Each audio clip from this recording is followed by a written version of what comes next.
জুলাই সনদ আমরা একটি সাংবিধানিক আদেশের কথা বলছি, যে আদেশটা ডক্টর মোহাম্মদ ইউনূস প্রধান হিসেবে উনিই জারি করবেন।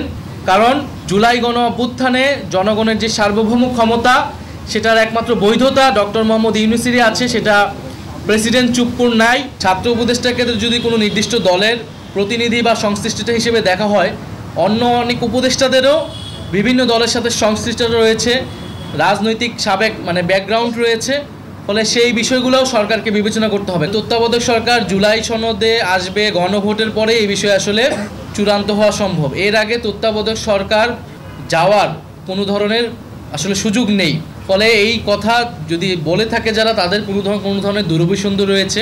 জুলাই সনদ নিয়ে কথা বলেছি, যেহেতু জুলাই সনদ স্বাক্ষর অনুষ্ঠান আয়োজিত হয়েছে এবং জাতীয় নাগরিক পার্টি সেখানে অংশগ্রহণ করে নাই, ফলে আমরা আমাদের অবস্থান সরকারের কাছেও তুলে ধরেছি, ঐক্যমত্য কমিশনের কাছেও আমরা তুলে ধরেছি। আমরা সেই কথাগুলোই পুনর্ব্যক্ত করেছি যে জুলাই সনদের শুধু কাগজে মূল্যে আমরা বিশ্বাসী নই। ফলে জুলাই সনদ বাস্তবায়নটা কিভাবে হবে সেইটার সম্পর্কে নিশ্চয়তা পাওয়ার পরে আমরা স্বাক্ষর করব।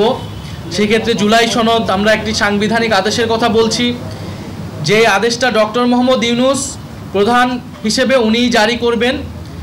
কারণ জুলাই গণ অভ্যুত্থানে জনগণের যে সার্বভৌম ক্ষমতা, সেটার একমাত্র বৈধতা ডক্টর মোহাম্মদ ইউনূসেরই আছে, সেটা প্রেসিডেন্ট চুপ্পুর নাই। ফলে সাংবিধানিক আদেশ যেটা সংবিধান বহির্ভূত হিসেবে দেওয়া লাগবে, সেটা কোনোভাবেই প্রেসিডেন্ট চুপ্পু দিতে পারবে না, সেটা ডক্টর মোহাম্মদ ইউনূসকে দিতে হবে।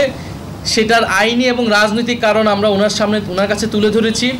দ্বিতীয়ত, নোট অফ ডিসেন্টের বিষয়টা আমরা বলেছি, নোট অফ ডিসেন্টের কোনো কার্যকারিতা থাকবে না। সবাই এই বিষয়গুলোতে ঐক্যমত হয়েছে। জুলাই সনদ যেই বিষয়গুলো রচিত হয়েছে সেটাই পুরোটা গণভোটে যাবে এবং গণভোটের মাধ্যমে অনুমোদিত হলে পরবর্তী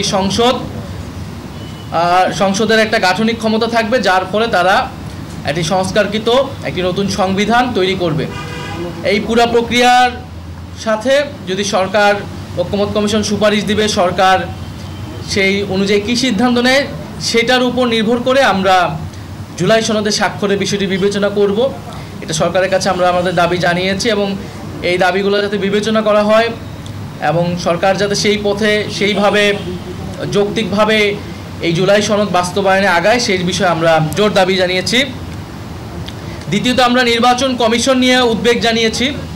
নির্বাচন কমিশনের গঠন প্রক্রিয়া, নির্বাচন কমিশনের বর্তমান আচরণ আমাদের কাছে মনে হচ্ছে যে এটা নিরপেক্ষ হচ্ছে না, এটা স্বচ্ছ হচ্ছে না এবং নির্বাচন কমিশন সাংবিধানিক প্রতিষ্ঠান হিসেবে যেভাবে কার্যক্রম করার কথা ছিল সেটা করছে না। কিছু কিছু দলের প্রতি পক্ষপাতিত্ব দেখা যাচ্ছে এবং কোনো দলের প্রতি বিমাতাসুলভ আচরণ তারা করছে।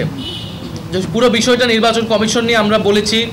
বিগত সময়গুলোতে নির্বাচন কমিশন যেই পদক্ষেপগুলো নিয়েছে সেখানে কিভাবে তাদের পক্ষপাতিত্ব ফুটে উঠেছে সেই বিষয়ে আমরা বলেছি। একটি সুষ্ঠু নির্বাচনের জন্য একটি নিরপেক্ষ নির্বাচন কমিশন প্রয়োজন। সুষ্ঠু নির্বাচন যদি না হয় এর দায় সরকারের উপরও আসবে। ফলে আমরা সরকারকে সেই বিষয়টি অবহিত করেছি এবং আমরা মনে করি যে নির্বাচন কমিশন এই মুহূর্তে পুনর্গঠন হওয়া প্রয়োজন। তৃতীয়ত, আমরা জনপ্রশাসন এবং উপদেষ্টা পরিষদ বিষয়ে কিছু বক্তব্য দিয়েছি।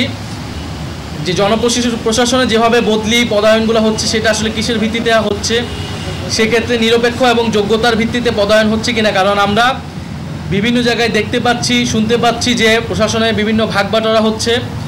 বড় রাজনৈতিক দল হিসেবে যারা পরিচিত তারা নিজেদের মধ্যে প্রশাসন, এসপিডিসি এগুলো ভাগবাটোয়ারা করছে এবং নির্বাচনের জন্য তারা সেই তালিকা করছে, সরকারকে সেগুলো দিচ্ছে এবং উপদেষ্টা পরিষদের ভিতর থেকেও সেই দলগুলোর সাথে সে ব্যাপারে সহায়তা করছে। ফলে এইভাবে চললে সরকার নিরপেক্ষতা প্রশ্নবিদ্ধ হবে। ফলে সরকার যাতে নিরপেক্ষভাবে ফাংশন করে এবং উপদেষ্টা পরিষদে যাদের বিরুদ্ধে এই সংশ্লিষ্টতাগুলো রয়েছে, অদক্ষতা, দুর্নীতি এবং রাজনৈতিক দলীয় পক্ষপাতের, তাদের বিষয়ে যাতে প্রধান উপদেষ্টা সিদ্ধান্ত নেন। জুলাই সনদের বিষয়ে তারা বলেছে যে আমাদেরকে তারা স্বাক্ষর করার জন্য আহ্বান জানিয়েছে এবং আমাদের বিষয়গুলো তারা বিবেচনা করবে। ঐক্যমত্য কমিশন সুপারিশ দিলে তারা উপদেষ্টা পরিষদ এইটা সিদ্ধান্ত নেবে। আইন উপদেষ্টা আমাদেরকে বলেছেন যে তত্ত্বাবধায়ক সরকারের না, বরং তত্ত্বাবধায়ক সরকারের মতো যাতে আচরণ করে, অর্থাৎ নিরপেক্ষভাবে, সেই বিষয়ে বলা হয়েছে। তত্ত্বাবধায়ক সরকারের বিষয়টা কিন্তু জুলাই সনদের আওতাধীন। সে বিষয়ে ঐকমত্য কমিশনে আলোচনা হয়েছে তত্ত্বাবধায়ক সরকার কিভাবে গঠিত হবে এবং কোন প্রক্রিয়ায় গঠিত হবে, সেখানে নোট অফ ডিসেন্টের বিষয়টা আছে। ফলে তত্ত্বাবধায়ক সরকার জুলাই সনদে আসবে, গণভোটের পরে এই বিষয়ে আসলে চূড়ান্ত হওয়া সম্ভব। এর আগে তত্ত্বাবধায়ক সরকার যাওয়ার কোনো ধরনের আসলে সুযোগ নেই। ফলে এই কথা যদি বলে থাকে যারা, তাদের কোনো ধরনের দুরভিসন্ধি রয়েছে। আমরা ডক্টর মোহাম্মদ ইউনূস বা এই উপদেষ্টা পরিষদ, আমরা মনে করি যে তারা সংস্কার বিচার প্রক্রিয়ার মাধ্যমে নির্বাচন করাটা তাদের দায়িত্ব, সেই কমিটমেন্ট নিয়েই তারা কিন্তু সরকার গঠন করেছে। তবে তাদের বিরুদ্ধে যে অভিযোগগুলো আছে, সেই অভিযোগগুলো যাতে তারা বিবেচনা করে নিজেদেরকে পুনর্গঠন করে নেয়, উপদেষ্টা পরিষদের দক্ষতা যাতে বৃদ্ধি করা হয়, সে বিষয়ে আমরা বলেছি।